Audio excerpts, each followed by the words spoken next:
Welcome to my tutorial on a bass guitar tone for the Pod HD. Let me start this one with a question, or rather accusation you could almost say. I have encountered more than once, sadly. It is the following. What sense does the bass guitar have in heavy metal? You don't hear it at all. There's a lot of powerful electric guitars going on, so why is there a bass guitar used in heavy metal? Well, I used to think that way when I was 12 and stupid and ignorant, but now I can tell you the bass guitar adds the low end to the whole mix, and it adds a lot of power to the whole music itself. You might think all this power and this full sounding stuff comes from the electric guitars, but really the guitars themselves are rather thin in the mix. It really all comes from the bass guitar. If you have doubts on what I'm saying, then check this small sample out real quick with bass guitar.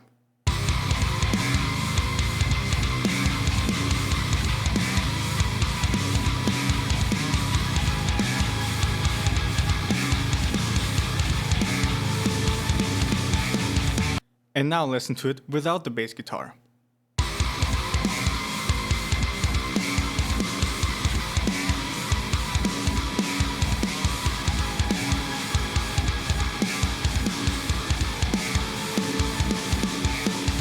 Do you hear the difference? That is the bass guitar. So, with no further ado, let's just go right ahead into actually making some bass tones.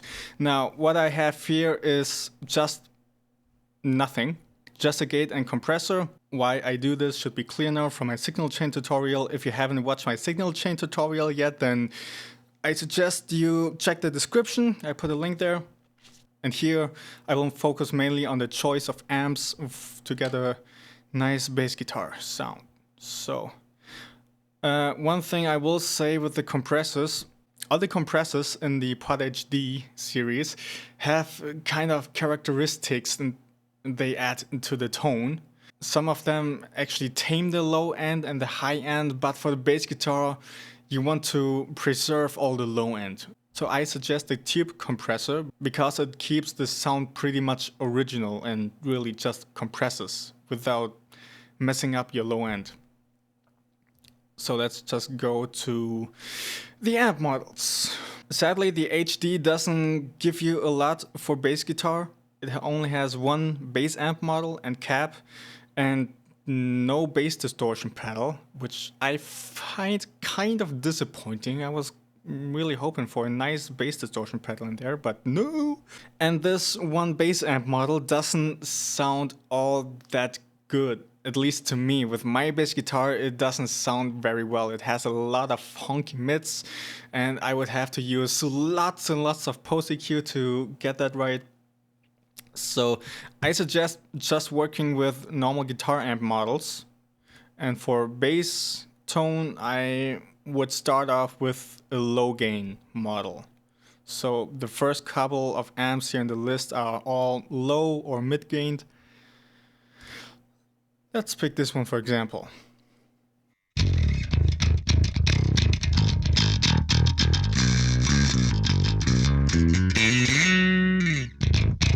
Yeah, works quite well. But I suggest also picking any of the 4x12 cabs. Especially the greenback and the XXL have a lot of pressure behind them. So let's just try that out. And with the XXL, I also like the 409 dynamic mic.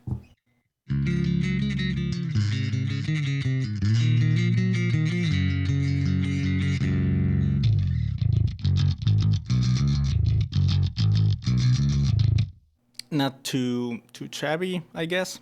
And yeah, that's how you could approach it. Now this is a really clean tone, but for a metal-based tone, I guess you want to have some more grinding distortion in there. So let's just try out a mid-gained amp model. For example, the Class A30 is pretty good. Again, switching to the XXL.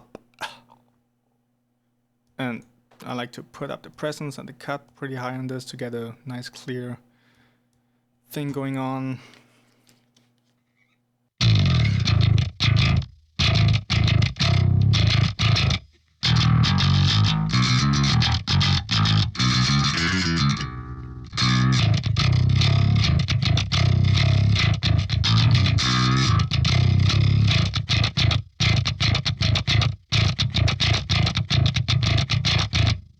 Depending on your bass guitar, I also suggest a post EQ to lower some of the honky mids. So,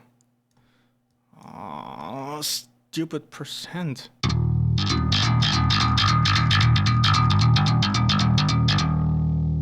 Yeah, around 40%. Unbelievable. Okay.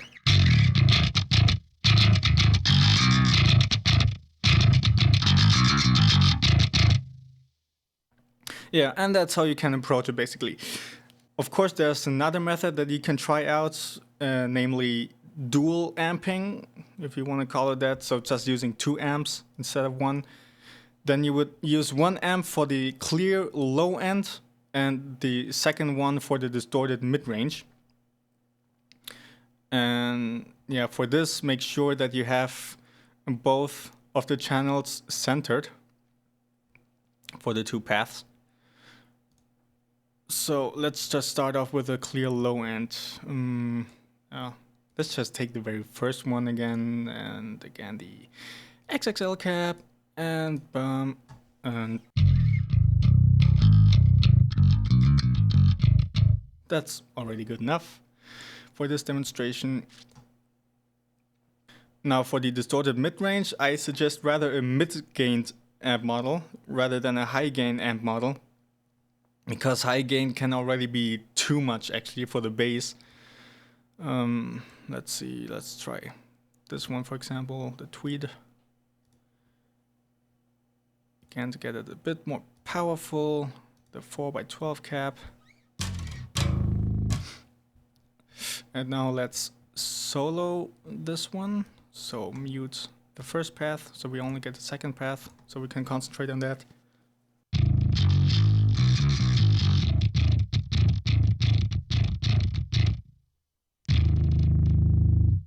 Now, as you can already hear, it sounds kind of weird. There's too much vibration going on and too much rumble, because the low end of the bass is just too much to be handled with distortion. So I highly recommend putting a pre-EQ to cut out all of the low end.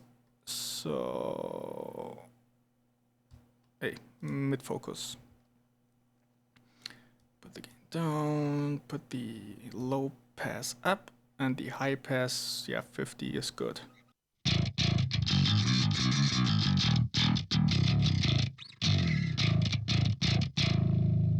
There you can hear it already sounds pretty crunchy. So if you mix those two together now, again, you get a pretty brutal sound.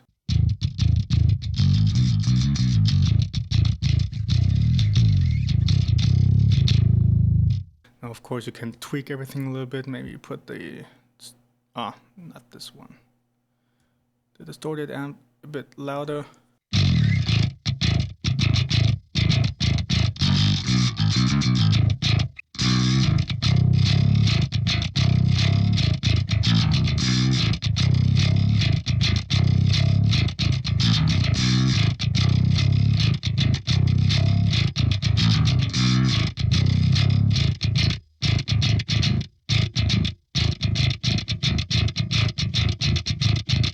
Okay, and there you have it. 2 simple methods. You just have to try out what works best for you, mess around with all those different amp models and some different 4x12 caps, and yeah, have fun with it.